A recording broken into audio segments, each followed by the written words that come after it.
Сәлем балалар, бүгін 74-ші сабақ. Сабағымыздың тақырыбы заттың қимылын білдіретін сөздер. Бірінші жаттығу тақырыбы бойынша өлеңнің мазмұнын болжа, өлеңді тыңда. Тау.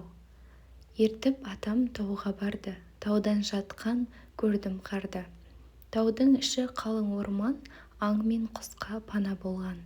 Таза ауа, мөлдір бұлақ, тастан тасқа аққан құлап. Тауда орман, тал мен қайың, қызығасың көрген сайын. Құдайберген Қазбекұлының өлең шумақтары.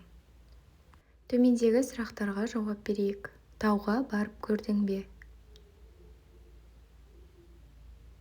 Жарайсың. Екінші сұрақ, өлеңде тау қалай суреттелген? Өлеңде таудың басы қар басқанын, таза ауа, мөлдір бұлақтың ағып жатқанын, таудың іші қалың орман екенін, тал мен қайыңның өте әдемі екенін суреттеген. Үшінші сұрақ, тауда нелер бар? Кәне, қалай ойлайсың? Таудың ішінде ағаштар, тал, қайың бар. Таудың іші қалың орман, оның ішінде аң құстар бар, мөлдір бұлақ бар. Екінші жаттығуымыз орны ауыстырылып берілген сөздерден сөйлем құрап жаз. Бірінші сөйлем, тау іші әдемі. Екінші, бұлақтар сылдырап ағады. Үшінші сөйлем, таудың ауасы таза болады. Тапсырма, заттың атын білдіретін сөздер мен қимылын білдіретін сөздерді тап. Оларға сұрақ қой.